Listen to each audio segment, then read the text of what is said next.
All right, so I asked you guys what you thought were some of the most overrated exercises so I can attempt to salvage some of those dumpster fires and turn them into something useful. But as you'll see, not all of them are worth saving. Let's get after it. So I have to say, it was nice to see us all come together as a community and really sharing our common hatred of certain exercises. And triceps took the top spot in terms of total number of exercises submitted. And also, some people just submitted exercises that obviously aren't overrated. They just hate to do them because they're hard, which I can appreciate. But we're going to start with my personal favorite of the list, burpees.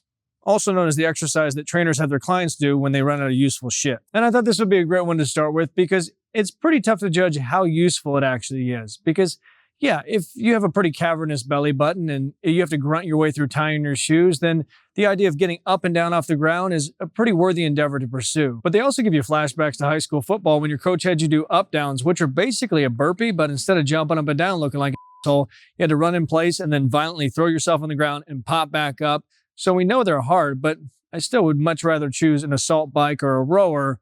So how do we make it better? So the first thing is you can grab some dumbbells and hold those while you're doing, but then you're just adding unnecessary danger to an already ridiculous exercise. And I've seen a lot of people take pride in the fact that they can do a burpee and then jump on a box or hop on a bench, but why would you just not do a shitload of box jumps instead? So I think it's safe to say the verdict on burpees is that they're pretty damn overrated. All right, next up, let's go over some of those tricep exercises because these are actually salvageable. Starting out with kickbacks, AKA could be a tricep exercise, maybe a weird hammer curl variation. Nah, I'm just kidding. I'm just jerking back and forth using momentum because I have no idea what I'm doing. Let me first start out by saying, I get it. Every time I see somebody do these at the gym, I want to find out exactly where they live so I can wake up bright and early one morning and take a shit on their lawn because most people desecrate these to the point that they're unrecognizable. You can't even tell they're trying to train triceps, but these are actually a phenomenal exercise when you don't do them like everybody else. And you've got some options. You can either set up a bench on a 45-degree angle, lay over top of it, and grab 2 dumbbells with a supinated grip, and that'll instantly give you a better connection. Or if you have a nice set of lopsided triceps, you could set that bench up even higher,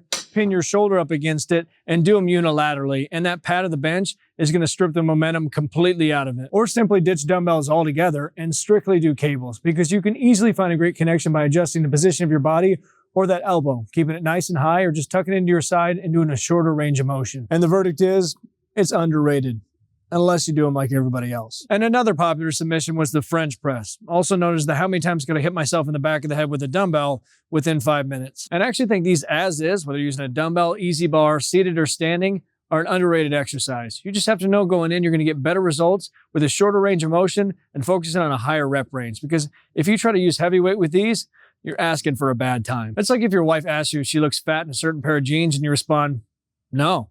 Your fat looks great in those. But if you're like me and you got one shoulder that's a little less impinged, so it's easier to get in that position and it ends up dominating the movement, then you're better off doing what I showed in a previous video, which is pinning up that elbow against the bench on a nice steep incline and doing your French presses that way. And another submission that stood out to me was somebody who said anything involving the Bosu Ball, which is an acronym for both sides up. And don't act like you knew that. And it takes everything in me not to immediately carve overrated into this damn thing, because I too hate scrolling through Instagram and seeing somebody try to sell me on the fact that a single leg squat on here while you're simultaneously doing dumbbell curls will change your life. But there are 2 applications that make this an incredibly valuable piece of equipment. The first one applies to anybody who has trouble with those anterior delts, whether it's flies or pressing movements on chest day. What this half moon piece of shit allows you to do is pinch those shoulder blades together, pull those shoulders back, and keep them touching the Bosu Ball the entire time. That'll make sure the chest is dominating the movement, but it also supports those arms as you come down, so it's a little bit easier, and it gets you in the habit of opening up that chest before you drive it up. It also allows you to set up a mechanical drop, which is normally a pain in the ass on chest, but with this, it's easy. You start with the incline movement. As you start to fail, you push those hips up, go more horizontal. When you fail with that, you tilt those hips back a little bit more so you're on more of a decline movement and force out a few more reps, and you hit that chest from every single angle in one exercise. And the second application is using it for abs, because for me, laying on it almost like a decline bench and crunching into it and forcing my lower back against that ball gives me the most painful contraction.